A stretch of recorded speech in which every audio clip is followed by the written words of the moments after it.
നമസ്കാരം ഗോയ്സ്, ഞാൻ ബൈജു നായർ. നമ്മുടെ ചാനലിലേക്ക് സ്വാഗതം. ഇങ്ങനെ റോഡിലെ ഒരവസ്ഥകളും ശ്രദ്ധിക്കാതെ റോഡിനെ നടുവിൽ വാഹനം ചെരിച്ചിട്ട് ലൈൻ ട്രാഫിക്കോ ലൈൻ കട്ട് ചെയ്യുന്ന ഒന്നും നോക്കാതെ വാഹനം വിട്ട് ടെസ്റ്റ് ചെയ്യുന്ന നിങ്ങൾ എന്തൊരു ഓട്ടോമൊബൈൽ ജേർണലിസ്റ്റാണ് എന്നൊക്കെ ചോദിച്ച് പല കമൻറ്റുകളും കഴിഞ്ഞ ദിവസങ്ങളിലെ വീഡിയോകളുടെ താഴെ കണ്ടിരുന്നു. എന്നാലും ഞാനങ്ങനെ നിയമവിരുദ്ധമായ കാര്യങ്ങൾ ചെയ്തുകൊണ്ടിരിക്കുന്ന ആളല്ല. പൊതുവെ ഇപ്പോൾ ഈ സംഭവിച്ചിരിക്കുന്നത് വെച്ചാൽ ഈ റോഡ് പണി തീരാത്തൊരു റോഡാണ്. ഇതൊരു പബ്ലിക് റോഡായിട്ടില്ല. ഈയിടെയാണ് നമ്മൾ പല വാഹനങ്ങളും ഇവിടെയാണ് ടെസ്റ്റ് ചെയ്യുന്നത്. അതുകൊണ്ട് തന്നെ എവിടെയും വാഹനം നിർത്തിയിട്ട് ഷൂട്ട് ചെയ്യുന്ന അവസ്ഥയാണ് ഈ റോഡിലുള്ളത്. അതുകൊണ്ട് നിയമവിരുദ്ധമായിട്ട് ഞാൻ ചെയ്യുന്ന കാര്യമല്ല. ഇത് കണ്ട് പഠിക്കരുതെന്നൊന്നും ഞാൻ പറയുന്നില്ല, കാരണം ഇത് ഓപ്പൺ ചെയ്യാത്ത റോഡാണ്. അപ്പോൾ അങ്ങനെ ജനങ്ങളെ ബുദ്ധിമുട്ടിച്ചുകൊണ്ടോ അല്ലെങ്കിൽ റോഡിലെ ട്രാഫിക്കിന് തടസ്സം സൃഷ്ടിച്ചുകൊണ്ടോ അല്ല നമ്മൾ ഈ വാഹനം ഇവിടെ ടെസ്റ്റ് ചെയ്യാൻ പോകുന്നത്. അതുകൊണ്ട് തന്നെ അത്തരം ടെൻഷനൊന്നും ആർക്കും വേണ്ട എന്നറിയിച്ചുകൊണ്ട് വാഹനം ഏതാണെന്ന് പറയാം. ഇത് BYD എന്ന കമ്പനിയുടെ അറ്റോ 3 എന്ന് പറയുന്ന ഏറ്റവും പുതിയ SUV ആണ്.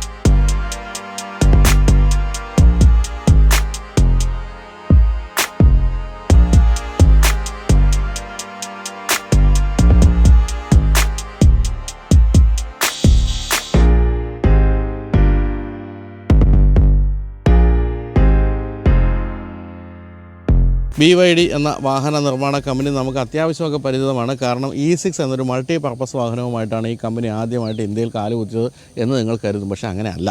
ഈ വാഹന നിർമ്മാണ കമ്പനി 16 വർഷമായിട്ട് ഇന്ത്യയിൽ നിലവിലുണ്ട്. പക്ഷേ വാഹനങ്ങളെല്ലാം നിർമ്മിച്ചുകൊണ്ടിരുന്നതെന്ന് മാത്രമേ ഉള്ളൂ. കമ്പ്യൂട്ടറിൻ്റെ കമ്പോണൻറ്റുകൾ, അതുപോലെ സോളാർ പാനൽ തുടങ്ങിയ കാര്യങ്ങളൊക്കെയാണ് കമ്പനി നിർമ്മിച്ചുകൊണ്ടിരുന്നത്. ഇപ്പോഴാണ് വാഹന നിർമ്മാണത്തിലേക്ക് വന്നത് എന്ന് കരുതിയാൽ അതും തെറ്റി. കാരണം ബസ്സുണ്ടായിരുന്നു BYD എന്നുള്ളതാണ് കാര്യം. നമ്മുടെ നാട്ടിൽ പോലും BYD ബസ്സുണ്ടായിരുന്നു. അങ്ങനെ വാഹന നിർമ്മാണ രംഗത്ത് തന്നെ ഇന്ത്യയിൽ വളരെ വർഷങ്ങളായിട്ട് BYD ഉണ്ട്. അപ്പോൾ BYD എന്തുകൊണ്ടാണ് ഇപ്പോൾ ശ്രദ്ധേയമാകുന്നതെന്ന് ചോദിച്ചാൽ ഞെട്ടിക്കുന്ന ഫീച്ചേഴ്സുമായിട്ടാണ് BYD പുതിയ വാഹനങ്ങൾ വന്നുകൊണ്ടിരിക്കുന്നത്. ഇലക്ട്രിക് വാഹനങ്ങളാണ് വരുന്നത്. പൂർണ്ണമായും ഇലക്ട്രിക് വാഹനങ്ങളാണ്. ആദ്യം വന്ന E6 500 കിലോമീറ്ററിലധികം റേഞ്ച് പറഞ്ഞിരുന്നെങ്കിൽ ഇദ്ദേഹത്തിൻ്റെ റേഞ്ച് 521 കിലോമീറ്ററാണ്.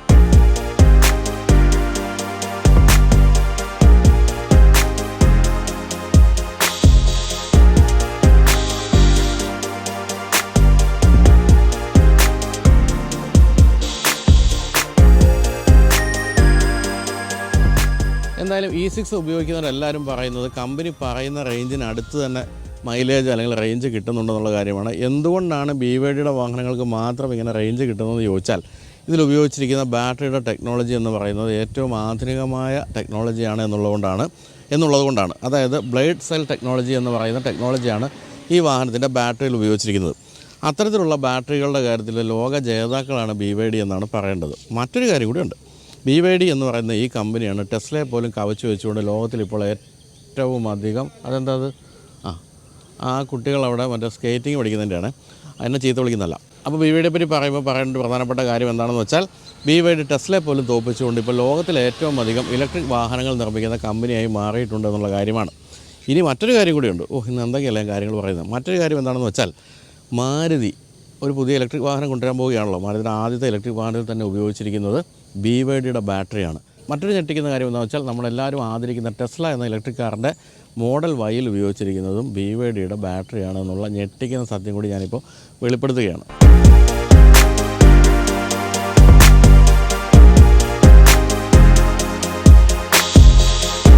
അപ്പോൾ അങ്ങനെയൊക്കെയുള്ള അറ്റോ 3. ഈ അറ്റോ എന്ന പേര് കേൾക്കുമ്പോൾ നിങ്ങൾ വിചാരിക്കും എന്താണ് ഈ അറ്റോ എന്ന് പറയുന്നത്. കാരണം വെച്ചാൽ അങ്ങനെ നമ്മൾ ഇന്ത്യയിലെ വാഹനങ്ങൾക്ക് പേരിടാറില്ല. അറ്റോ എന്ന് പറയുന്നത് ഏറ്റവും സ്മോളസ്റ്റ് ഫ്രാക്ഷൻ ഓഫ് എ സെക്കൻഡാണ് എന്നാണ് പറയപ്പെടുന്നത്. എനിക്കതിനെപ്പറ്റി കൃത്യമായിട്ട് അറിഞ്ഞൂടാ. എന്തായാലും അതായത് ഒരു സെക്കൻഡിൻ്റെ ഏറ്റവും ചെറിയ അംശത്തെയാണ് അറ്റോ എന്ന് വിളിക്കുന്നത്. അപ്പോൾ ആ അറ്റോ 3 ആണിത്. 3 എന്താണെന്ന് എനിക്ക് അറിഞ്ഞൂടാ. എന്നാലും അറ്റോ 3 എന്നാണ് വാഹനത്തിൻ്റെ പേര്. അപ്പോൾ അറ്റോ 3യുടെ ഒരു വലിപ്പം നോക്കുകയാണെങ്കിൽ ഈ സെഗ്മെൻറ്റിലെ പ്രധാനപ്പെട്ട 2 വാഹനങ്ങളുണ്ട്. ഒന്ന് ഹ്യുണ്ടായി കോന, മറ്റൊന്ന് MGയുടെ ഇസറസ് EV. ഈ 2 വാഹനങ്ങളെക്കാളും വലിയ വാഹനമാണിതെന്നാണ് പറയേണ്ടത്. നീളം നോക്കുകയാണെങ്കിൽ MG ഇസറസ് EVയേക്കാളും 200 മില്ലിമീറ്റർ നീളക്കൂടുതലുണ്ട്. കോനയേക്കാളും 300 മില്ലിമീറ്റർ നീളക്കൂടുതലുണ്ട്. അപ്പോൾ ഈ സെഗ്മെൻറ്റിലെ ഏറ്റവും പ്രധാനപ്പെട്ട ഏറ്റവും വലിയൊരു വാഹനമായിട്ട് തന്നെയാണ് അറ്റോ 3 വന്നിരിക്കുന്നത്. ഇതൊരു SUV ആണെന്ന് ചോദിച്ചാൽ വേണമെങ്കിൽ ഒരു SUV അല്ലെങ്കിൽ ഒരു ക്രോസ് ഓവർ എന്നൊക്കെ വിളിക്കാവുന്ന ഒരു രൂപമാണുള്ളത്. പക്ഷേ വളരെ വ്യത്യസ്തമായ രൂപഭംഗിയുണ്ട് എന്നുള്ള കാര്യത്തിൽ യാതൊരു സംശയവുമില്ല. അപ്പോൾ നമുക്കിനി BYD അറ്റോത്രിയുടെ ഓരോരോ കാര്യങ്ങളായിട്ട് നോക്കുകയാണെങ്കിൽ ഈ വ്യത്യസ്തത എന്ന് പറയുന്ന എല്ലാ കാര്യങ്ങളിലും കൊണ്ടുവന്നിട്ടുണ്ടെന്ന് നമുക്ക് ഹെഡ് ലാമ്പ് കാണുമ്പോൾ മനസ്സിലാവും. Head lamp projector head lamp LED head ലാമ്പാണ് കൊടുത്തിരിക്കുന്നത്.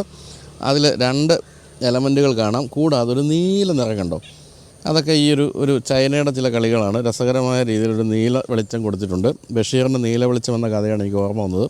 ഇവിടെയാണെങ്കിൽ ഡേറ്റ റണ്ണിങ് ലാമ്പ് കൊടുത്തിരിക്കുന്നു. LED ഡേറ്റ റണ്ണിങ് ലാമ്പാണ്. അതിൽ ചില കട്ടുകളൊക്കെ കൊടുത്ത് അത് ഭംഗിയാക്കിയിട്ടുണ്ട്. ഇതിൻ്റെ സൈഡിലായിട്ട് ഞാനൊരു ബാഡ്ജിങ് കണ്ടിരുന്നല്ലോ. ഇവിടെ LED ടെക്നോളജി എന്നാണ് കൊടുത്തിരിക്കുന്നത്. എന്തായാലും ചില എലമെൻറ്റുകളൊക്കെ ഇവിടെയും ഭംഗിയായിട്ട് കൊടുത്തിട്ടുണ്ട്. ഇങ്ങനെ തള്ളി നിൽക്കുന്ന രീതിയിലുള്ള ഹെഡ് ലാമ്പാണിത്. ഇവിടെ കൊടുത്തിരിക്കുന്ന ബ്രഷ്ഡ് അലൂമിനിയം ഫിനിഷിലുള്ള വലിയ പ്ലേറ്റാണ്. അതിൽ BYD എന്നുള്ള ബാഡ്ജിങ് ആണ്. BYDയുടെ ഫുൾ ഫോം ഞാൻ കഴിഞ്ഞ ഈ ഒരു E6ൻ്റെ ടെസ്റ്റ് ഡ്രൈവ് പറഞ്ഞിരുന്നു. BYD എന്ന് പറഞ്ഞാൽ ബിൽഡ് യുവർ ഡ്രീം എന്നാണ്, അല്ലാതെ വലിയ സംഭവമൊന്നുമില്ല. അതാണ് ഈ പേരിൻ്റെ പൂർണ്ണ രൂപം. എന്തായാലും ഇവിടേക്കുള്ള കട്ടുകളും ക്രീസുകളും ഒക്കെ രസകരമായിട്ടുണ്ട്. ഇവിടെ വേണമെങ്കിൽ ഫോഗ് ലാമ്പ് വരാമായിരുന്ന ഭാഗത്ത് ഫോഗ് ലാമ്പില്ല. അവിടെ മറ്റൊരു രസകരമായ ബ്ലാക്ക് ഫിനിഷുള്ള എലമെൻ്റാണ് കൊടുത്തിരിക്കുന്നത്. അതൊക്കെ ഈ വാഹനത്തിൻ്റെ എയറോഡൈനാമിക്സ് വർദ്ധിപ്പിക്കാൻ വേണ്ടിയുള്ള കാര്യങ്ങളാണ്. ഇവിടെ പിയാനോ ബ്ലാക്ക് ഫിനിഷുള്ളൊരു ഭാഗം, ഇവിടെ ഒരു എയർ ഡാം കൊടുത്തിട്ടുണ്ട്. ഈ കാണുന്നതൊക്കെ ഇതിൻ്റെ അഡാസ് ഫീച്ചേഴ്സിൻ്റെയും മറ്റും സെൻസേഴ്സും മറ്റും കൊടുത്തിരിക്കുന്ന ഭാഗങ്ങളാണ്. എന്തായാലും വലിയ പവർ ബൾജൊക്കെ കൊടുത്ത് ബോണറ്റൊക്കെ ഭംഗിയാക്കിയിട്ടുണ്ട്. തീർച്ചയായിട്ടും മുൻഭാഗത്ത് നിന്ന് നോക്കുമ്പോൾ വളരെ വീതിയുള്ള വളരെ ബോൾഡായൊരു വാഹനത്തിൻ്റെ രീതികളാണ് നമുക്ക് കാണാൻ സാധിക്കുന്നത്. ഇനി നമുക്ക് വശക്കാഴ്ചയിലേക്ക് പ്രവേശിക്കാം. വശക്കാഴ്ചയിൽ ഏറ്റവും രസകരമായ കാര്യം ഇതിൻ്റെ ഈ ഒരു അലോയ് വീൽ ഡിസൈൻ തന്നെയാണ്. അതും എയറോഡൈനാമിക്സ് വർദ്ധിപ്പിക്കുന്ന കാര്യമാണ്. 18 ഇഞ്ച് അലോയാണ് കൊടുത്തിരിക്കുന്നത്. അറ്റ്ലസ് എന്ന് പറയുന്ന പഴയ അമേരിക്കൻ കമ്പനിയുടെ ടയർ തിരിച്ചു വരുന്നതിൻ്റെ ഭാഗമായിട്ട് അറ്റ്ലസിൻ്റെ ടയറാണ് കൊടുത്തിരിക്കുന്നത്. ബാറ്റ്മാൻ എന്ന സീരീസിൽ പെടുന്ന ടയറാണ് കൊടുത്തിരിക്കുന്നത്. ഇവിടെ BYD ഡിസൈൻ എന്ന് കൊടുത്തിരിക്കുന്നു. പിന്നെ BYDയുടെ വാഹനങ്ങൾ BYD അല്ല മറ്റാരും ഡിസൈൻ ചെയ്യുന്നത്, അത് കൊടുക്കേണ്ട കാര്യമില്ലായിരുന്നു. എന്തായാലും അങ്ങനെ കൊടുത്തിരിക്കുന്നു. വളരെ കനത്ത ഒരു വീൽ ആർച്ച് കൊടുത്തിട്ടുണ്ട്. ബോഡി കളർഡ് തന്നെയാണ് സൈഡ് വ്യൂ മിറേഴ്സൊക്കെ. അതിൽ പക്ഷേ ബ്ലാക്ക് ഫിനിഷുള്ള ഭംഗിയുള്ളൊരു ഭാഗമുണ്ട്. ടേൺ ഇൻഡിക്കേറ്റേഴ്സും കൊടുത്തിട്ടുണ്ട്. മേൽഭാഗത്ത് ഒരു ഗ്രാബ് റെയിൽ പോലൊരു ഭാഗം കൊടുത്തിരിക്കുന്നു. അതിന് അലൂമിനിയം ഫിനിഷാണ്. ഏറ്റവും താഴെയായിട്ട് ബോഡി കളർഡായിട്ടുള്ളൊരു ഭാഗം കൊടുത്തിട്ടുണ്ട്. കൂടാതെ വീലാർച്ചിൻ്റെ ഭാഗത്തു നിന്നും വരുന്ന ആ ഒരു ക്ലാഡിങ്ങും പിൻഭാഗത്തേക്ക് നീളുന്നുണ്ട്. ഇവിടെ ബോഡി കളർഡ് തന്നെയാണ് ഹാൻഡിലൊക്കെ കൊടുത്തിരിക്കുന്നത്. പക്ഷേ ബി പില്ലറും മറ്റും ബ്ലാക്ക് ഫിനിഷ് കൊടുത്തിട്ടുണ്ട്. പിൻഭാഗത്തേക്ക് വരുമ്പോൾ വളരെ ഭംഗിയുള്ള ഡിസൈനാണ്. ചെരിഞ്ഞിറങ്ങുന്ന റൂഫ് ലൈനാണ് കാണുന്നത്. സി പില്ലറിൽ ഈ ഒരു ബ്ലാക്ക് ഫിനിഷുള്ള വീതിയുള്ള ഭാഗം കഴിഞ്ഞാൽ ഇവിടെ ഇങ്ങനെ ഒരു എലമെൻറ്റ് കൊടുത്തിട്ടുണ്ട്. ഇതിന് fish scale like metallic effect എന്നൊക്കെയാണ് പറയപ്പെടുന്നത്. എന്താണെന്ന് എനിക്ക് മനസ്സിലായിട്ടില്ല. എന്തായാലും അത് ചിലർക്കൊന്നും ഇഷ്ടപ്പെടാൻ സാധ്യതയില്ല, ചിലർക്കൊക്കെ ഇഷ്ടപ്പെട്ടേക്കാം. അതുപോലെ തന്നെ വളരെ കനത്ത ബോഡി ലൈനുകളും ഈ വീലാർസിൻ്റെ മേൽഭാഗത്ത് മറ്റൊരു കട്ടിങ്ങും ഒക്കെ അതൊക്കെ രസകരമായിട്ടുണ്ട്. വാഹനത്തിൻ്റെ രൂപം ഭംഗിയാക്കുന്നുണ്ട്. പിൻഭാഗത്തേക്ക് വരുമ്പോഴും ഒട്ടും തന്നെ പിഴച്ചിട്ടില്ല ഇതിൻ്റെ ഡിസൈൻ എന്നാണ് പറയേണ്ടത്. വളരെ ഭംഗിയായിട്ട് ചെയ്തിരിക്കുന്നു. ബിൽഡ് യുവർ ഡ്രീം എന്നുള്ള അതേപടി വലുതായിട്ട് ഇവിടെ കൊടുത്തിട്ടുണ്ട്. അതുപോലെ വളരെ ഭംഗിയുള്ള ഇൻഡിക്കേറ്റർ, LED ഇൻഡിക്കേറ്റർ, അതുപോലെ തന്നെ വലിയ ഒരു LED സ്ട്രിപ്പ്, ലൈറ്റിൻ്റെ സ്ട്രിപ്പും കൊടുത്തിട്ടുണ്ട്. അറ്റോത്രി എന്നുള്ള ബാഡ്ജിങ് ഇവിടെ കാണാം. താഴെയായിട്ട് അത്ര വലുതെന്ന് പറയാനാവാത്ത ഒരു ബമ്പർ കൂടിയുണ്ട്. ഇത് നമുക്ക് ബൂട്ട് സ്പേസ് നോക്കാം. 440 ലിറ്ററാണ് ബൂട്ട് സ്പേസ്. ഇഷ്ടംപോലെ ബൂട്ട് സ്പേസാണ് കൊടുത്തിരിക്കുന്നത്. സ്പെയർ ടയർ ഇല്ല എന്നുള്ളതാണ് മറ്റൊരു പ്രത്യേകത. അതിന് പകരം പഞ്ചർ കിറ്റാണ് കൊടുത്തിരിക്കുന്നത്. അതുകൊണ്ട് തന്നെ താഴെയും സാധനങ്ങൾ ധാരാളം സൂക്ഷിക്കാം. അതുപോലെ ഇവിടെയൊക്കെ നെറ്റൊക്കെ കൊടുത്തിട്ട് സാധനങ്ങളൊക്കെ ഓടിക്കളിക്കാതിരിക്കാനുള്ള സംവിധാനം കൊടുത്തിട്ടുണ്ട്. ലൈറ്റ് കൊടുത്തിട്ടുണ്ട്. എന്തായാലും വളരെ ഫ്ലാറ്റായ ബൂട്ട് സ്പേസ് ആയതുകൊണ്ട് തന്നെ ഇഷ്ടംപോലെ സാധനങ്ങൾ സുഖമായിട്ട് എടുത്ത് വയ്ക്കാൻ സാധിക്കും. നല്ല വലിയൊരു പാഴ്സൽ ട്രേയും കൊടുത്തിട്ടുണ്ട്. ഇത് നമുക്ക് ഇലക്ട്രിക്കലി ഹോൾഡ് ചെയ്യുകയും ആവാം.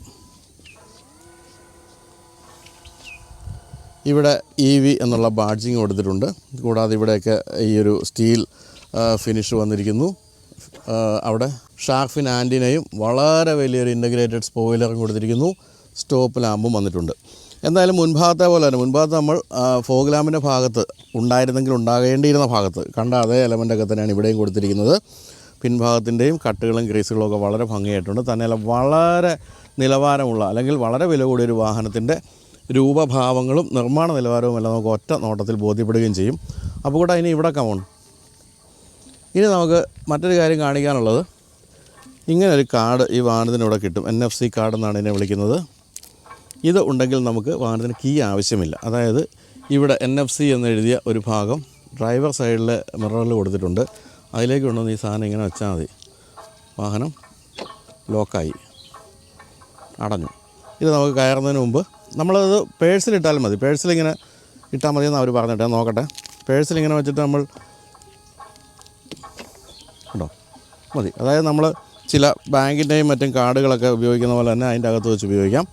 അപ്പോൾ ഇത് മാത്രം മതി. അതായത് നമ്മൾ വാഹനത്തിൻ്റെ കീ ഇല്ലെങ്കിൽ പോലും ഇത് ഉപയോഗിക്കാം. കീയും കൂടി ഏതായാലും ഒന്ന് കാണിക്കാം. ഇതാണ് കീ, പ്രത്യേകതയൊന്നും ഇല്ലാത്ത കീയാണ്. അപ്പോൾ ഈ 2 സാധനങ്ങൾ ഒന്ന് മതി എന്നുള്ളതാണ്. അതുകൊണ്ട് തന്നെ കൊണ്ടു നടക്കാൻ വളരെ എളുപ്പമുണ്ട്. എന്തായാലും ഇത് കാണിച്ചില്ല. ഇതാണ് ചാർജിങ് പോർട്ട് കൊടുത്തിരിക്കുന്ന ഭാഗം. ഇവിടെയാണ് ചാർജിങ് പോർട്ട് വരുന്നത്. ഇതാ 2 ചാർജിങ് പോർട്ടുകൾ നമുക്കവിടെ കാണാവുന്നതാണ്. അപ്പോൾ ഇതൊക്കെയാണ് അറ്റോ 3യുടെ ഡിസൈൻ വിശേഷങ്ങൾ. തീർച്ചയായിട്ടും വളരെ ഭംഗിയുള്ള വാഹനമാണ്. നമുക്ക് വളരെ ഇഷ്ടപ്പെടുന്ന രൂപമാണുള്ളത്.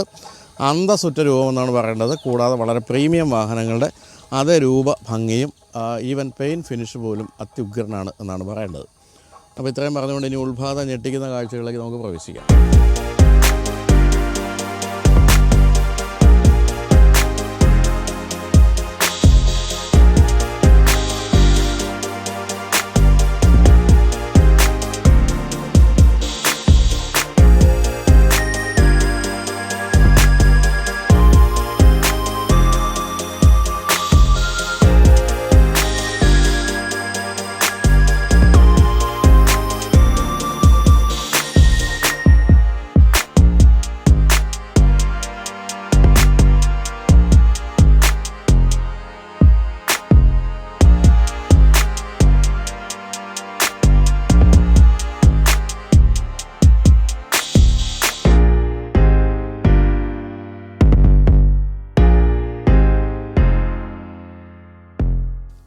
അപ്പോൾ ഇതാണ് അറ്റോ 3 എന്ന വാഹനത്തിൻ്റെ വളരെ വ്യത്യസ്തമായ ഇൻറ്റീരിയർ. വളരെ വ്യത്യസ്തമെന്ന് തന്നെയാണ് പറയേണ്ടത്. ഒരു വാഹനവുമായിട്ട് യാതൊരു സാദൃശ്യവും ഇല്ലാത്ത രീതിയിലാണ് ഡിസൈൻ ചെയ്തിരിക്കുന്നത്. ഈ കടകട ശബ്ദം കേൾക്കുന്ന അപ്പുകുട്ടൻ ഡോർ തുറന്നിട്ടിരിക്കുന്നതിൻ്റെയാണ്. അപ്പോൾ ഇതാണ് വാഹനം സ്റ്റാർട്ട് ചെയ്യാനുള്ള സ്വിച്ച്. അങ്ങനെ സാധനം സ്റ്റാർട്ട് ചെയ്യുമ്പോൾ ഒരു ശബ്ദവും, കിളിയുടെ 2 ശബ്ദമൊക്കെ ആയിട്ട് കിളി കുളുളു എന്നൊക്കെ ശബ്ദം കേട്ടല്ലോ, അങ്ങനെ ഇതങ്ങ് ഓണാവുകയാണ്. ഓണാകുമ്പോൾ കാണുന്നത് വളരെ വലിയൊരു സ്ക്രീനാണ്. എന്നാൽ എനിക്ക് ഇങ്ങനെ കാണണ്ട, എനിക്ക് തല കുത്തി കാണണം എന്നാണെങ്കിൽ ഇതിലൊന്ന് ഞെക്കിയാൽ മതി. അദ്ദേഹം നേരെ തിരിഞ്ഞ് ഇങ്ങനെയൊക്കെ വരും. ഇതൊക്കെ ചൈനയുടെ ചില രസകരമായ ഗിമ്മിക്സുകളാണ്. എനിക്കത് വളരെ ഇഷ്ടപ്പെട്ടു. പക്ഷേ രസമാണ്. പക്ഷേ കുട്ടികളുടെയൊക്കെ പ്രശ്നത്തിൽ ഇവരൊക്കെ പിടിച്ചിങ്ങനെ ഞെക്കിക്കൊണ്ടിരിക്കും. ഇതിങ്ങനെ കറങ്ങുന്ന കാണാനുള്ള രസത്തിന് അത് ശ്രദ്ധിച്ചോണം. അപ്പോൾ അങ്ങനെ രസകരമായ ചില കാര്യങ്ങൾ കണ്ടു കഴിയുമ്പോൾ കാണാവുന്നത് ഇവിടെ ഇങ്ങനെ വേവ് പോലെ ഡിസൈൻ ചെയ്തിരിക്കുന്ന ഡാഷ്ബോർഡാണ്. അത് എനിക്ക് ഏറ്റവും ഇഷ്ടപ്പെട്ട ഒരു കാര്യം കേട്ടോ. വളരെ വ്യത്യസ്തമാണ്, വളരെ രസകരമാണ്. അതിൽ ഈ ഒരു എന്താ പറയുക, ലെതറിൻ്റെ ഫിനിഷും ഒരു നീല നിറത്തിലാണ്, ഡാർക്ക് ബ്ലൂവിലാണ് കൊടുത്തിരിക്കുന്നത്. അത് വളരെ പ്രീമിയം ലുക്ക് സമ്മാനിക്കുന്നുണ്ട്. ഇവിടെയും കുറച്ച് ഡാർക്കായിട്ടുള്ള ബ്രഷ്ഡ് അലൂമിനിയത്തിൻ്റെ ഫിനിഷ് കൊടുത്തിരിക്കുന്നു. അതുപോലെ തന്നെ ഇവിടെ ഇതും വളരെ സോഫ്റ്റാണ് കേട്ടോ. സോഫ്റ്റ് മെറ്റീരിയൽ കൊണ്ടുള്ള ഈ ഒരു വൈറ്റ് ഫിനിഷും കൊടുത്തിട്ടുണ്ട്. അത് രസകരമായിട്ടുണ്ട്. ഇത് ഏറ്റവും വ്യത്യസ്തമായ മറ്റൊരു ഭാഗം എന്താണെന്ന് വെച്ചാൽ ഈ കാണുന്ന AC വെൻറ്റുകളാണ്. ഈ AC വെൻറ്റുകളുടെ കൺട്രോളുകളൊക്കെ രസകരമാണ്. ഇങ്ങനെയാണ് നമ്മളിത് ഓഫ് ചെയ്യേണ്ടത്. ഇതിൻ്റെ ഈ ഒരു വ്യത്യസ്തമായ രൂപം രസകരമാണ്. അത് നമുക്ക് അവിടെയും കാണാം. പിന്നെ പറയാനുള്ളത് ഈ ഒരു സ്ക്രീനിനെ പറ്റി തന്നെയാണ്. ഇതൊരു വളരെ വലിയ സ്ക്രീനാണ്, നിങ്ങൾ കണ്ടു കാണുമല്ലോ. ഇതിൻ്റെ അത് അത്യാവശ്യം വേണ്ട കാര്യങ്ങളെല്ലാം ഉണ്ട്. പക്ഷേ ഏറ്റവും രസകരമായ കാര്യം ഇതിൽ ആപ്പിൾ കാർപ്ലേയും ആൻഡ്രോയിഡ് ഓട്ടോ ഇപ്പോഴും ആയിട്ടില്ല എന്നുള്ളതാണ്. എന്തായാലും അതൊക്കെ അപ്ഡേറ്റിൽ തീർച്ചയായിട്ടും വരുമെന്നുള്ള കാര്യം സംശയമില്ല. അപ്പോൾ ഇതിൽ ഏറ്റവും രസകരമായ ഒരു കാര്യമെന്ന് പറയുന്നത് ഇതിൻ്റെ 360 ഡിഗ്രി ക്യാമറയാണ്. അതാ നമ്മൾ റിവേഴ്സിലേക്ക് ഇടുമ്പോൾ അത് വന്നു കഴിഞ്ഞു. വളരെ ഗംഭീരമായ റെസൊല്യൂഷനുള്ളൊരു പനോരമ സംഭവമാണ് ഇപ്പോൾ നമ്മൾ കണ്ടുകൊണ്ടിരിക്കുന്നത്. അത് കൊള്ളാം. പിന്നെ ഇതിൻ്റെ അകത്ത് സ്പോട്ടിഫൈ പോലുള്ള കാര്യങ്ങളൊക്കെ കൊടുത്തിട്ടുണ്ട്. കൂടാതെ ധാരാളം ആംബിയൻ ലൈറ്റിൻ്റെ സ്വിച്ചുകൾ കൊടുത്തിട്ടുണ്ട്. അതുപോലെ തന്നെ ഇപ്പോൾ ഇത് തന്നെ നിങ്ങൾക്ക് കാണാം, phone, BYD assist, vehicle image, driving recording, utility, album, music, Spotify, media centre, അങ്ങനെ ഇഷ്ടം പോലെ കാര്യങ്ങളാണ്. അതുപോലെ തന്നെ അഡാസ് ഫീച്ചേഴ്സിൻ്റെ പല കാര്യങ്ങളും നമുക്ക് ഇതിൻ്റെ അകത്ത് അഡ്ജസ്റ്റ് ചെയ്യാൻ സാധിക്കും. പിന്നെ സ്ക്രീൻ തിരിക്കുന്നത് നമുക്കിതാ ഇവിടെ പ്രസ് ചെയ്താൽ അങ്ങനെ വേണമെങ്കിൽ തിരിക്കാം. കൂടാതെ സ്ക്രീൻ ഓഫ് ചെയ്യണമെങ്കിൽ ഇങ്ങനെ ഓഫ് ചെയ്യാം. പിന്നെ എന്തായിരുന്നു, AC-യുടെ സ്വിച്ചുകളും കൺട്രോളുകളും എല്ലാം നമുക്ക് ഇതിൻ്റെ അകത്ത് അഡ്ജസ്റ്റ് ചെയ്ത് പ്രവർത്തിപ്പിക്കാൻ സാധിക്കും. അതുപോലെ 8 സ്പീക്കറുള്ളൊരു ഗംഭീര മ്യൂസിക് സിസ്റ്റം കൊടുത്തിട്ടുണ്ട്. നല്ല ക്ലാരിറ്റിയുള്ള സൗണ്ടുള്ള മ്യൂസിക് സിസ്റ്റം. ഇവിടെ കാണുന്ന വയർലെസ് ചാർജറാണ് ഈ കൊടുത്തിരിക്കുന്നത്. ഈ ഭാഗത്തൊക്കെയുള്ള സ്റ്റിച്ചിങ്ങും ഈ ഒരു നീല നിറമൊക്കെ വളരെ ഭംഗിയായിട്ടുണ്ട്. ഇവിടെ എന്താ പറയുക, എയർക്രാഫ്റ്റിൻ്റെയൊക്കെ ആ ത്രോട്ടിൽ ലിവർ പോലെ തന്നെ തോന്നിക്കുന്ന ഒരു ഗിയർ ലിവറാണ് കൊടുത്തിരിക്കുന്നത്. അതിൻ്റെ ഉപയോഗമൊക്കെ വളരെ രസകരമാണ്. ഇവിടെയാണ് പാർക്ക് എന്നുള്ള മോഡ് കൊടുത്തിരിക്കുന്നത്. പിന്നെ ഡ്രൈവ്, റിവേഴ്സ്, ന്യൂട്രൽ, അത് 3 ഇതിലാണ്. നമ്മളിങ്ങനെ പിടിച്ചിട്ട് ഇങ്ങനെ അങ്ങോട്ട് മാറ്റിയാൽ മതി, ഡ്രൈവിലേക്ക് എത്തും. എന്നിട്ട് പാർക്ക് ഇടണമെങ്കിൽ അതിലേക്ക് അങ്ങോട്ട് പ്രസ് ചെയ്യാം. ഈ സ്റ്റാർട്ട് സ്റ്റോപ്പിൻ്റെ സ്വിച്ചും വളരെ രസകരമാണ്. ഇത് എന്താ പറയുക, ഒരു ഗ്ലാസിൻ്റെ ആ ഒരു രൂപത്തിലാണ് കൊടുത്തിരിക്കുന്നത്. ഇവിടെ ഇലക്ട്രോണിക് പാർക്കിംഗ് ബ്രേക്കാണ് ഈ കാണുന്നത്. ഇവിടെ കൊടുത്തിരിക്കുന്ന വോളിയം കൺട്രോളിൻ്റെ സ്വിച്ച്, ഇവിടേക്കുള്ള AC-യുടെയും മറ്റേ സ്വിച്ചുകളാണ്. ഈ താഴെയാണ് മോഡ്, ഡ്രൈവ് മോഡിൻ്റെ സ്വിച്ചുകൾ കൊടുത്തിരിക്കുന്നത്. അത് നമുക്ക് ഇതിലാണ് കാണാവുന്നത്. ഇക്കോ, സ്പോർട്ട്, നോർമൽ 3 മോഡുകളുണ്ട്. ഈ കൊടുത്തിരിക്കുന്ന റീജനറേറ്റീവ് ബ്രേക്കിങ്ങിൻ്റെ മോഡാണ്. അത് ഹൈ ഉണ്ട്, സ്റ്റാൻഡേർഡും ഉണ്ട്. ഹൈയിലിട്ട് കഴിഞ്ഞാൽ നമ്മൾ ബ്രേക്ക് ചെയ്യേണ്ട കാര്യം പോലും ഇല്ല. വാഹനം അതുപോലെ തന്നെ ആക്സിഡൻറ്റ് കാലെടുത്ത് കഴിഞ്ഞാൽ ആ റീജനറേറ്റീവ് ബ്രേക്കിംഗ് നമുക്ക് അനുഭവിച്ചറിയാൻ സാധിക്കും. പക്ഷേ അത് കുറച്ച് അനോയിങ്, ഡിസ്റ്റർബിംഗ് ആണെന്നുള്ള കാര്യത്തിൽ സംശയമില്ല. ഇതൊക്കെ ഈ ഒരു അഡാസ് ഫീച്ചേഴ്സും ഒക്കെ ആയിട്ട് സ്വിച്ചുകളും മറ്റുമാണ് കൊടുത്തിരിക്കുന്നത്. 2 കപ്പ് ഹോൾഡേഴ്സ് കൊടുത്തിരിക്കുന്നു. വളരെ വിശാലമായ ആംറസ്റ്റ്. ഇതും എനിക്ക് വളരെ ഇഷ്ടപ്പെട്ടു ഈ വാഹനത്തിൻ്റെ കാര്യത്തിൽ. അതുപോലെ താഴെ കുഴി പോലെയുള്ള സ്റ്റോറേജ് സ്പേസ് കൊടുത്തിട്ടുണ്ട്. സീറ്റിൻ്റെയൊക്കെ കുഷനിങ് അതിഗംഭീരമാണ്. ചില റാലി കാറുകളുടെയൊക്കെ പോലുള്ള സീറ്റാണ് കൊടുത്തിരിക്കുന്നത്. ഇൻ്റഗ്രേറ്റഡ് ആയിട്ടുള്ള ഹെഡ് റെസ്റ്റ് കൊടുത്തിരിക്കുന്നു. ഇതിൽ വെൻറ്റിലേറ്റഡ് സീറ്റാണെന്ന് തോന്നുമെങ്കിലും വെൻറ്റിലേറ്റഡ് സീറ്റ് അല്ല എന്നാണ് അറിയാൻ കഴിഞ്ഞത്. ഇതിലും റെഡ് സ്റ്റിച്ചിങ്ങും മറ്റും കൊടുത്തിട്ടുണ്ട്. നല്ല ബോൾസ്റ്റേഴ്സൊക്കെ കൊടുത്ത് വളരെ ഗംഭീരമായ സുഖമായിരിക്കാവുന്ന സീറ്റിംഗ് പൊസിഷനാണ്. അതുപോലെ തന്നെ ഇലക്ട്രിക്കലി നമുക്ക് ഫ്രണ്ടിലെ 2 സീറ്റുകളും അഡ്ജസ്റ്റ് ചെയ്യാവുന്നതാണ് മറ്റൊരു കാര്യം. എനിക്ക് ഈ വാഹനത്തിൽ ഏറ്റവും ഇഷ്ടപ്പെട്ടൊരു കാര്യം എന്ന് പറയുന്നത് ആ കാണുന്ന ഗിറ്റാറിൻ്റെ സ്ട്രിങ്ങുകൾ കൊടുത്തിരിക്കുന്നതാണ്. അതിൽ തട്ടിയ ശബ്ദം കേൾക്കുമെന്ന് നമ്മൾ ഈ വാഹനത്തിൻ്റെ വോക്കൗണ്ട് വീഡിയോ ചെയ്തപ്പോൾ പറഞ്ഞിരുന്നു. അതുപോലെ തന്നെ മേൽഭാഗത്ത് കാണുന്നത് വളരെ രസകരമായ രീതിയിലുള്ള ആംറസ്റ്റും മറ്റുമാണ്. അതൊക്കെ വാഹനത്തെ വ്യത്യസ്തമാക്കുന്നുള്ള ഒരു സംശയമില്ല. മേൽഭാഗത്ത് കൊടുത്തിരിക്കുന്നതാണ് ഈ വാഹനത്തിൻ്റെ ഡോർ ഹാൻഡിൽ എന്ന് പറയുന്നത്. അതായത് അപ്പോൾ ഇങ്ങോട്ട് പിടി തുറന്ന് കാണിക്കാം, കണ്ടല്ലോ. ഇതിലിങ്ങനെ പിടിച്ച് ഇങ്ങനെ തിരിക്കുമ്പോഴാണ് വാഹനം ഡോർ ഓപ്പൺ ആകുന്നത്. അതും വളരെ വ്യത്യസ്തമാണ്, രസകരമായിട്ട് ഉപയോഗിക്കാം. അതിലൊക്കെ ട്യൂട്ടറിൻ്റെ ആ ഒരു ബോക്സാണ് അത് അങ്ങനെ മാറ്റിയിരിക്കുന്നത് എന്നുള്ളതാണ് മറ്റൊരു രസകരമായ കാര്യം. അതുപോലെ തന്നെ സ്ട്രിങ്ങിൻ്റെ ബാക്കിലായിട്ട് നമുക്ക് ഒരു ബോട്ടിലും മറ്റും സൂക്ഷിക്കാനുള്ള സ്പേസും കൊടുത്തിട്ടുണ്ട്. എനിക്ക് ഈ വാഹനത്തിൻ്റെ കാര്യത്തിൽ ഇഷ്ടപ്പെടാതെ പോയൊരു ഭാഗമെന്ന് പറയുന്നത് ഈ സ്ക്രീനാണ്. ഇത്രയും വലിയ സ്ക്രീൻ ഇവിടെ കൊടുത്തിട്ട് ഇത് മിച്ചം വന്ന സ്ക്രീൻ വെച്ചുണ്ടാക്കിയതുപോലെ തോന്നുന്ന ഒരു ഭാഗമാണ്. എന്തായാലും മീറ്റർ കൺസോളിൻ്റെ ഭാഗത്ത് കാണുന്നത് ആ സ്ക്രീനാണ്. അതിൽ ഡിസ്റ്റൻസ് ടു MD പോലുള്ള കാര്യങ്ങൾ, അതുപോലെ തന്നെ റീജനറേറ്റീവ് ബ്രേക്കിങ്ങിൻ്റെ കാര്യങ്ങളൊക്കെയാണ് അതിൽ കാണാവുന്നത്. അതുപോലെ തന്നെ ഈക്കോ നിങ്ങളിവിടെ കാണുന്നുണ്ടാവും. ഡ്രൈവ് മോഡിൻ്റെ കാര്യങ്ങളും അതിൽ കാണാം. എന്തായാലും അത് കുറച്ചുകൂടെ വലുതാക്കാമായിരുന്നു എന്ന് തോന്നി. അതിൽ കുറച്ച് പിശുക്ക് കാണിച്ചായിട്ടാണ് നമുക്ക് അനുഭവപ്പെടുക. സ്റ്റിയറിംഗ് വീലിലേക്ക് വരികയാണെങ്കിൽ രസകരമായ സ്റ്റിയറിംഗ് വീലാണ്. ഫ്ലാറ്റ് ബോട്ടമാണ്. ഈ സൈഡിലേക്ക് കാണുന്ന ക്രൂസ് കൺട്രോളിൻ്റെയും മറ്റു സ്വിച്ചുകളും അതുപോലെ തന്നെ സ്ക്രീനിൻ്റെ ഫോൾഡിങ്ങിൻ്റെ സ്വിച്ചും മറ്റുമാണ്. ഈ സൈഡിൽ വോളിയം കൺട്രോളിൻ്റെ സ്വിച്ചുകൾ കൊടുത്തിരിക്കുന്നു. അതുപോലെ ലെതർ റാപ്ഡാണ്. അതിലും റെഡ് സ്റ്റിച്ചിങ് കാണാം. ഇവിടേക്ക് അലൂമിനിയം ഫിനിഷ് കൊടുത്ത് മനോഹരമാക്കിയിട്ടുണ്ട്. BYD എന്നുള്ള ബാഡ്ജിങ് നമുക്കിവിടെ കാണാം. ഈ സൈഡിലേക്ക് വരുമ്പോൾ സ്വിച്ചുകളുടെയും മറ്റും നിലവാരം തീർച്ചയായിട്ടും എടുത്തു പറയേണ്ട കാര്യമാണ്. വളരെ നിലവാരമുള്ള രീതിയിലാണ് ഇതിൻ്റെ പ്ലാസ്റ്റിക് ഉൾപ്പെടെയുള്ള കാര്യങ്ങളെല്ലാം തന്നെ എന്നുള്ളത് സന്തോഷമുള്ള കാര്യമാണ്. എന്തായാലും അത്തരം കാര്യങ്ങളൊന്നും യാതൊരു കുറ്റവും പറയാനില്ല BYD അറ്റോ 3യെ സംബന്ധിച്ച്. ഇനി സൺറൂഫ് തീർച്ചയായിട്ടും ഉണ്ട്. ഇതാ പാനോരമിക് തന്നെയാണ്, യാതൊരു പിശുക്കും ആ കാര്യത്തിൽ ചെയ്തിട്ടില്ല. പിൻഭാഗത്തേക്ക് അങ്ങനെ കാര്യമായ രീതിയിൽ തുറന്നിരിക്കുന്ന സൺറൂഫ് തന്നെ കൊടുത്തിരിക്കുന്നു. അത് തീർച്ചയായിട്ടും തുറന്നിട്ട് ഓടിക്കുകയാണെങ്കിൽ യാത്രയുടെ ഒരു സന്തോഷം വർദ്ധിപ്പിക്കുന്നുള്ള കാര്യം സംശയമില്ല. ഇത്രയുമാണ് മുൻഭാഗത്ത് നമുക്ക് പറയാനുള്ളത്. തീർച്ചയായിട്ടും വീൽ ബേസിൻ്റെ കാര്യത്തിൽ വളരെ വലുതായതുകൊണ്ട് തന്നെ ഈ വാഹനത്തിൻ്റെ ഇൻറ്റീരിയറിൽ സ്പേസ് ധാരാളമുണ്ട്. ഇനി പിൻഭാഗത്തിരുന്ന് നോക്കാം എന്തൊക്കെയാണ് പിൻഭാഗത്തെ കാഴ്ചകളെന്ന്. പിൻഭാഗത്തിരിക്കുമ്പോൾ നമ്മൾ ആദ്യം കയറുമ്പോൾ തന്നെ ശ്രദ്ധിക്കുന്ന ഒരു കാര്യമെന്ന് പറയുന്നത് ഈ വാഹനത്തിൻ്റെ ഫ്ലാറ്റ് ആയിട്ടുള്ള ഈ ഫ്ലോറാണ്. താഴെ ബാറ്ററി ഉള്ളതുകൊണ്ട് തന്നെ അല്പം ഹൈറ്റ് കൂടുതലുണ്ട് ഫ്ലോറിന്. പക്ഷേ അത് തൈ സപ്പോർട്ടിനെ ബാധിക്കാത്ത രീതിയിൽ സീറ്റിൻ്റെ കുഷനിങ് നന്നാക്കിയിട്ടുണ്ട്. ഇവിടെ ഇരിക്കുമ്പോൾ പ്രധാനമായിട്ടും ഏത് വാഹനമാണ്, ആരാണിത് ഡിസൈൻ ചെയ്ത് തുടങ്ങി ഒരു സംശയവും ഇരിക്കുന്നവർക്ക് തോന്നാൻ പാടില്ല. BYD ഡിസൈൻ എന്നങ്ങനെ എഴുതി വെച്ചിട്ടുണ്ട്. ഇതൊക്കെയാണ് ഈ ചൈനയുടെ ചില പരിപാടികൾ. ഇതൊക്കെ ഒഴിവാക്കാമായിരുന്നു. ഇപ്പോഴും ഹെക്ടറിൻ്റെ വെളിയിൽ എഴുതി വെച്ചിട്ടുണ്ട് ഇൻ്റർനെറ്റ് ഇൻസൈഡ് എന്ന് പറഞ്ഞിട്ട്. അതൊക്കെയാണ് ചില കാര്യങ്ങൾ ഒഴിവാക്കേണ്ടത്. ഏതായാലും ഇവിടെ 2 തരത്തിലുള്ള ചാർജിങ്ങും കൊടുത്തിട്ടുണ്ട്. C ടൈപ്പും ഉണ്ട്, സാധാ ടൈപ്പും ഉണ്ട്. സാധാ ടൈപ്പിൻ്റെ പേരെനിക്കറിയാൻ വയ്യ. ഇവിടെയാണെങ്കിൽ നല്ലൊരു ആംറസ്റ്റ് ഉണ്ട്. അതിൽ 2 കപ്പ് ഹോൾഡേഴ്സ് കൊടുത്തിട്ടുണ്ട്. അപ്പോൾ അങ്ങനെ ഇരിക്കുമ്പോൾ അപ്പൂട്ട് തന്നെ കളിയാക്കുന്നത് ഇത് USB ടൈപ്പ് എന്നതിന് പറയേണ്ടത്. എനിക്കറിയാൻ വയ്യ കേട്ടോ, നമ്മളൊക്കെ പ്രായമായ മനുഷ്യരാണല്ലോ. എന്നാലും അപ്പോൾ USB ടൈപ്പും ഉണ്ട്, C ടൈപ്പും ഉണ്ട് എന്നാണ് പറയേണ്ടത്. പിന്നെ പ്രധാനമായിട്ടും പറയേണ്ടത് ഈ ഒരു ലെഗ് സ്പേസ് തന്നെയാണ്. ഇഷ്ടംപോലെ ലെഗ് സ്പേസാണ്. അതുപോലെ തന്നെ ചെറിയ പേർപ്പസും മറ്റും സൂക്ഷിക്കാൻ ഇവിടെ സ്ഥലം കൊടുത്തിരിക്കുന്നു.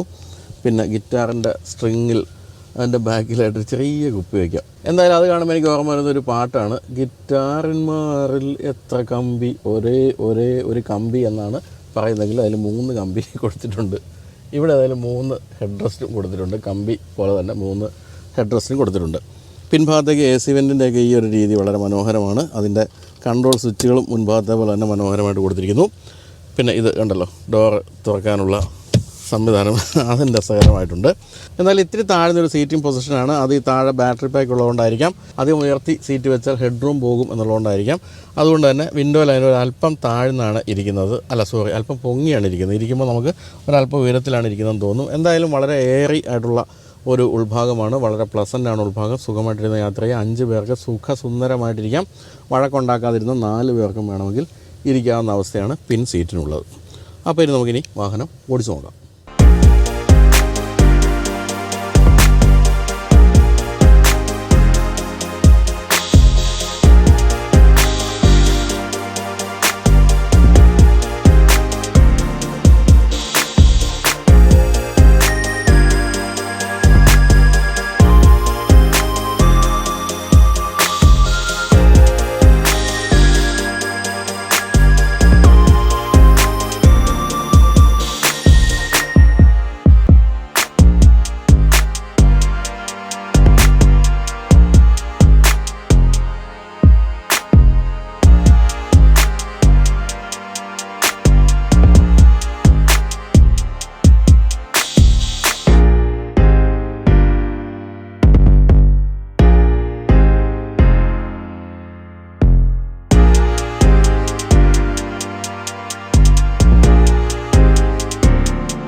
ചില വാഹനങ്ങൾ നമ്മളെ എക്സൈറ്റ് ചെയ്യിക്കും. അത് അവയുടെ പെർഫോമൻസ് കൊണ്ട് മാത്രമല്ല, എക്സ്റ്റീരിയറിൻ്റെ ഭംഗി കൊണ്ടാകാം, എക്സ്റ്റീരിയറിൻ്റെ പ്രത്യേകത കൊണ്ടാകാം, ഇൻറ്റീരിയർ കൊണ്ടാകാം, അങ്ങനെയുള്ള പല കാര്യങ്ങൾ, അല്ലെങ്കിൽ ഇൻഫർടൈൻമെൻറ്റ് സിസ്റ്റം കൊണ്ടാകാം, പല കാര്യങ്ങളാകാം. എന്തായാലും ഈ വാഹനം ടോട്ടലി നമ്മളെ എക്സൈറ്റ് ചെയ്യുന്നൊരു വാഹനമാണ്. ഇതിൻ്റെ ഇൻറ്റീരിയറൊക്കെ കണ്ടില്ലേ, ഇതൊന്നും നമുക്ക് മറ്റ് ഒരു വാഹനങ്ങളിലും കാണാൻ പറ്റാത്ത രീതിയിൽ നിർമ്മിക്കപ്പെട്ടതാണ്. ഇതിൻ്റെ പല ഫീച്ചേഴ്സും വളരെ വില കൂടിയ വാഹനങ്ങളിൽ പോലും കാണാത്തതാണ്. അതുപോലെ തന്നെ എക്സ്റ്റീരിയർ ആണെങ്കിൽ പോലും വളരെ വ്യത്യസ്തമാണ്. അതുകൊണ്ട് തന്നെയാണ് ഈ വാഹനം ഒരു ഹെഡ് ടേണറാണ്. നമ്മളിപ്പോൾ ഈ വാഹനമായിട്ട് ഈ ഷൂട്ടിനൊക്കെ വന്നു കഴിഞ്ഞപ്പോൾ എല്ലാവരും വന്ന് ഇതേതാ വാഹനം, ഏത് മോഡലാണ്, ഏത് കമ്പനിയുടെ എന്നൊക്കെ ചോദിക്കുന്നുണ്ട്. കാരണം BYD ഇത്രയും കാലം ഒരു മൾട്ടി പർപ്പസ് വാഹനം മാത്രമാണല്ലോ ഇന്ത്യയിൽ എത്തിച്ചിരുന്നത്. അതുകൊണ്ട് ആ വാഹനം അങ്ങനെ ഒരു കുടുംബങ്ങളിലേക്കൊന്നും അധികം എത്തിയിരുന്നില്ല, ഒരു മൾട്ടി പർപ്പസ് വാഹനമായതുകൊണ്ട് തന്നെ. പക്ഷേ ഇത് ജനങ്ങളിലേക്ക് എത്താൻ പോകുന്നൊരു വാഹനമാണ്. അതുതന്നെയാണ് ഇതിൻ്റെ ബുക്കിംഗ് ഒക്കെ സൂചിപ്പിക്കുന്നത്. കൊച്ചിയിൽ മാത്രം 130ഓളം ബുക്കിംഗ് ഈ വാഹനത്തിന് ലഭിച്ചു കഴിഞ്ഞു. എന്തായാലും ഈ ഒരു വാഹനത്തിൻ്റെ ഏറ്റവും വലിയ പ്രത്യേകത എന്ന് പറയുന്നത് ഏകദേശമൊക്കെ പറയുന്ന ഒരു റേഞ്ച് ഇതിൻ്റെ ബാറ്ററിയും മോട്ടറും ചേർന്ന സെറ്റപ്പ് നൽകുന്നുണ്ട് എന്നുള്ളതാണ്. ബ്ലൈഡ് സെൽ ടെക്നോളജി എന്ന് പറയുന്ന ടെക്നോളജിയാണ് ഈ ബാറ്ററിയിൽ ഉപയോഗിച്ചിരിക്കുന്നതുകൊണ്ട് തന്നെ കുറേയൊക്കെ യാഥാർത്ഥ്യവുമായിട്ട് ചേർന്ന് നിൽക്കുന്ന രീതിയിലുള്ള മൈലേജ് കിട്ടുന്നുണ്ടെന്നാണ് ഇതിന് തൊട്ട് മുമ്പിലത്തെ മൾട്ടിപർപ്പസ് വാഹനം ഓടിച്ചിരുന്നവർ പറയുന്നത്. ഈ വാഹനത്തിൻ്റെ കാര്യത്തിൽ മോശമല്ല. ഇപ്പോൾ ഇതിൽ കാണിക്കുന്നത് 91% ചാർജിൽ 440 കിലോമീറ്ററാണ് ഇപ്പോൾ റേഞ്ച് കാണിക്കുന്നത്. അപ്പോൾ ഈ വാഹനത്തിൻ്റെ മൈലേജായിട്ട് അല്ലെങ്കിൽ റേഞ്ചായിട്ട് പറയുന്ന 541 കിലോമീറ്റർ ആണെങ്കിൽ ഒരു റിയൽ ടൈം മൈലേജായിട്ട് കിട്ടാൻ പോകുന്നത് 450-460 കിലോമീറ്ററൊക്കെ ആയിരിക്കാം. അതും ഒട്ടും മോശമായ കാര്യമല്ല. കേരളത്തിൽ ഒരറ്റം തൊട്ട് മറ്റേ അറ്റം വരെ സുഖമായിട്ട് ഓടിക്കാമെന്നാണ് അതുകൊണ്ട് മനസ്സിലാക്കേണ്ടത്. മറ്റേ അറ്റത്തെത്തുമ്പോൾ ഒന്ന് ചാർജ് ചെയ്താൽ മതി. അതേതായാലും വളരെ ഗംഭീരമായൊരു സംഭവം തന്നെയാണ്. പിന്നെ ഈ വാഹനത്തിൻ്റെ മറ്റു കാര്യങ്ങളിലേക്ക് പോവുകയാണെങ്കിൽ ബിൽ ക്വാളിറ്റി എന്ന് പറയുന്നത് നമ്മൾ പലപ്പോഴും ചൈന എന്നൊക്കെ പറഞ്ഞ് മാറ്റി നിർത്തുന്ന രീതിയിൽ മാറ്റി നിർത്തേണ്ട വാഹനമല്ല ബിൽ ക്വാളിറ്റിയുടെ കാര്യത്തിൽ. അതുപോലെ തന്നെയാണ് ഇതിൻ്റെ ഫീച്ചേഴ്സിൻ്റെ കാര്യമായാലും അങ്ങനെ തന്നെ. ഡ്രൈവിംഗ് പൊസിഷൻ അങ്ങനെ തന്നെയാണ്, വിസിബിലിറ്റി അങ്ങനെ തന്നെയാണ്. പിന്നെ കുറേയൊക്കെ ഗിമ്മിക്സ് ആണെന്ന് വേണമെങ്കിൽ പറയാവുന്ന രീതിയിലുള്ള കുറേ കാര്യങ്ങളുണ്ട്. ഈ സ്ക്രീൻ തിരിഞ്ഞു വരുന്ന പോലുള്ള കാര്യങ്ങൾ അപ്പോൾ അതെല്ലാം വ്യത്യസ്തമാക്കുന്നുണ്ട് ഈ വാഹനത്തെ എന്നാണ് പറയേണ്ടത്. അതിൻ്റെയൊക്കെ പ്രയോജനം തീർച്ചയായിട്ടും ഓടിക്കുമ്പോൾ അല്ലെങ്കിൽ പല ഫീച്ചേഴ്സിൻ്റെ കാര്യത്തിൽ നമുക്ക് ലഭിക്കുന്നുമുണ്ട്. അങ്ങനെ മൊത്തത്തിൽ വളരെ യൂസ്ഫുള്ളായ പല കാര്യങ്ങളും ഈ അറ്റോ 3 എന്ന ഈ വാഹനത്തിലുണ്ട്. ഞാനിതിൽ കാണുന്ന മറ്റൊരു കാര്യം എന്താണെന്ന് വെച്ചാൽ, ഇത്തരത്തിലുള്ള വാഹനങ്ങൾ, ഇത്രയധികം ഫീച്ചേഴ്സുള്ള വാഹനങ്ങൾ വരുമ്പോൾ ഇത് നമ്മുടെ നാട്ടിലെ മാനുഫാക്ചേഴ്സ് അല്ലെങ്കിൽ നമ്മൾ ഏറ്റവും അധികം സ്നേഹിക്കുന്ന പല വാഹന നിർമ്മാണ കമ്പനികളുണ്ടല്ലോ, അവരെയൊക്കെ തീർച്ചയായിട്ടും അവർക്കൊക്കെ ഇതൊരു ഉത്തേജനമായിരിക്കും എന്നാണ് പറയുന്നത്. ഇപ്പോൾ കിയയുടെ വാഹനങ്ങൾ വന്നപ്പോഴാണ് ഈ ചെറിയ വാഹനങ്ങളിൽ പോലും കൂടുതൽ ഫീച്ചേഴ്സ് എന്ന് പറയുന്ന ഒരു കാര്യത്തിലേക്ക് ഇന്ത്യയിലെ വാഹന നിർമ്മാതാക്കൾ മാറിയത്. അതുപോലെ തന്നെയാണ് ഈ അറ്റോ 3 പോലുള്ള വാഹനങ്ങൾ കൊണ്ടുവരാൻ പോകുന്ന വിപ്ലവം എന്നാണ് ഞാൻ കരുതുന്നത്. ധാരാളം ഫീച്ചേഴ്സ്, ഇഷ്ടം പോലെ ഫീച്ചേഴ്സ് ഇങ്ങനെ കൊണ്ടുവരുമ്പോൾ ഇന്ത്യൻ മാനുഫാക്ചേഴ്സിന് അല്ലെങ്കിൽ ഇന്ത്യയിൽ ഏറ്റവും അധികം വിൽക്കപ്പെടുന്ന വാഹനങ്ങളുടെ മാനുഫാക്ചേഴ്സിനൊന്നും ഇനി മാറി നിൽക്കാൻ പറ്റില്ല. ചെറിയ വാഹനങ്ങളിൽ പോലും ധാരാളം ഫീച്ചേഴ്സ്, അതാണ് ഇനിയിപ്പോൾ നമ്മളെ കാത്തിരിക്കുന്ന ഒരു കാര്യം. അപ്പോൾ അതിലേക്കുള്ളൊരു ചുവടുവെപ്പായിട്ട് നോക്കുകയാണെങ്കിൽ അറ്റോ 3 എന്ന ഈ ഒരു വാഹനത്തെ കാണുകയും ചെയ്യാം. അപ്പോൾ നമുക്കിനി ഈ വാഹനത്തിൻ്റെ പവർ ട്രെയിൻ എന്നൊക്കെ പറയുന്ന സംഭവത്തിലേക്ക് പോവുകയാണെങ്കിൽ 60.48 കിലോ വാട്ടിൻ്റെ ഒരു ബാറ്ററി പാക്കാണ് ഇതിൽ ഉപയോഗിച്ചിരിക്കുന്നത്. ARAI കണ്ടെത്തിയിരിക്കുന്നത് 521 കിലോമീറ്റർ ഇതിന് മൈലേജ് ഉണ്ടെന്നുള്ള കാര്യമാണ്. 541 അല്ല, ഞാൻ പറഞ്ഞപ്പോൾ അല്പം തെറ്റിപ്പോയി, 521. ഇതൊരു 80 കിലോ വാട്ടിൻ്റെ DC ഫാസ്റ്റ് ചാർജിൽ ചാർജ് ചെയ്യുകയാണെങ്കിൽ 50 മിനിറ്റ് കൊണ്ട് 80% ചാർജ് ആകുമെന്നുള്ളതാണ്. എന്നാലും ആദ്യം വാങ്ങിക്കുന്ന കുറേ പേർക്ക് ഒരു 7 കിലോ വാട്ടിൻ്റെ AC ഹോം ചാർജർ കമ്പനി കൊടുക്കുന്നുണ്ട് വാഹനത്തോടൊപ്പം തന്നെ. കൂടാതെ ഒരു 3 കിലോ വാട്ടിൻ്റെ AC പോർട്ടബിൾ ചാർജിങ് ബോക്സും കൊടുക്കുന്നുണ്ട്. ഈ വാഹനം ഒരു ഫ്രണ്ട് വീൽ ഡ്രൈവ് വാഹനമാണ്. ഒരു പെർമനൻറ്റ് മാഗ്നറ്റ് സിങ്ക്രോണസ് ഇലക്ട്രിക് മോട്ടറാണ് ഈ വാഹനത്തിൽ ഘടിപ്പിച്ചിരിക്കുന്നത്. 204 bhp ആണ് ആ മോട്ടറിൻ്റെ പവർ. 310 ന്യൂട്ടൺ മീറ്ററാണ് മാക്സിമം ടോർക്ക്. 0 to 100 7.3 സെക്കൻഡ് കൊണ്ടാണ് ഈ 1750 കിലോഗ്രാം ഭാരമുള്ള വാഹനം ഓടിയെത്തുക.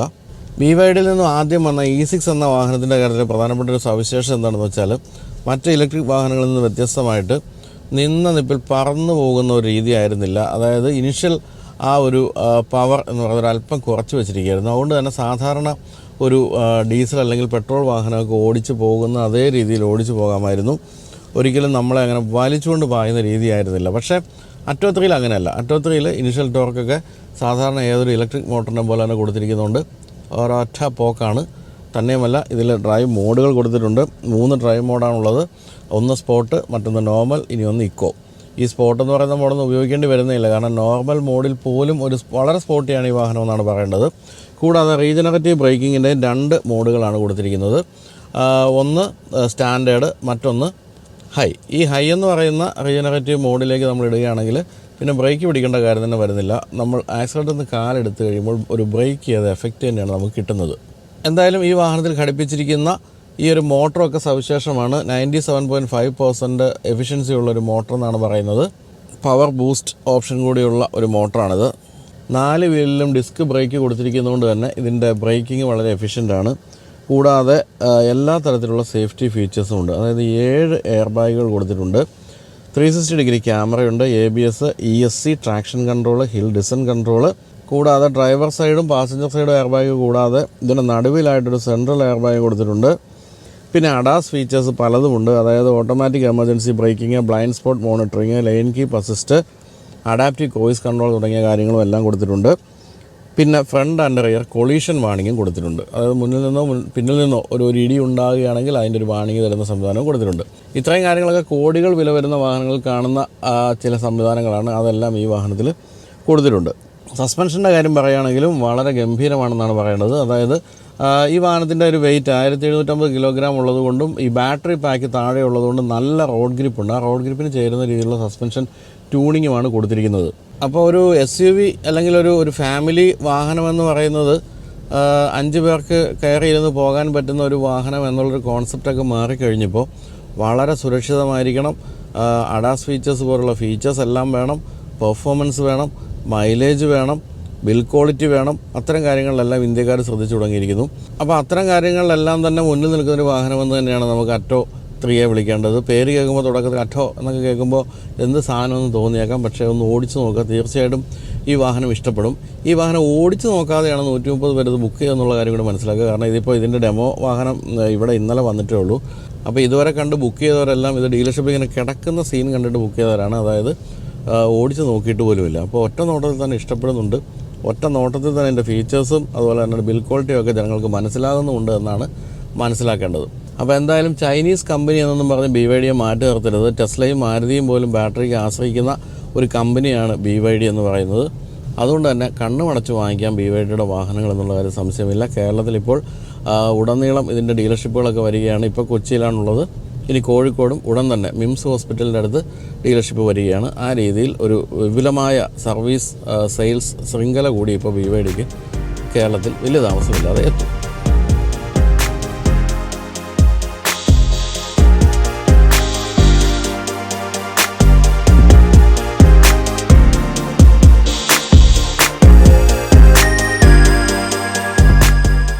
വളരെ വ്യത്യസ്തമായ ഒരു വാഹനം ഓടിച്ചതിൻ്റെ സന്തോഷത്തോടെയാണ് ഞാനിന്നിപ്പോൾ വിട പറയുന്നത്.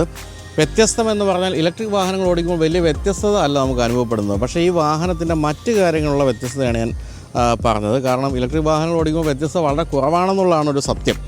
എങ്കിലും ഫീച്ചേഴ്സിൻ്റെ കാര്യത്തിലായാലും രൂപത്തിൻ്റെ കാര്യത്തിലായാലും ഇൻറ്റീരിയറിൻ്റെയൊക്കെ ഒരു വ്യത്യസ്തമായ രൂപഭംഗിയുടെ കാര്യത്തിലായാലും എല്ലാം തന്നെ ഈ ഒരു അറ്റോ 3 എന്ന ഈ ഒരു വാഹനം വേറിട്ട് നിൽക്കുന്നുണ്ടെന്നുള്ളൊരു സംശയമില്ല.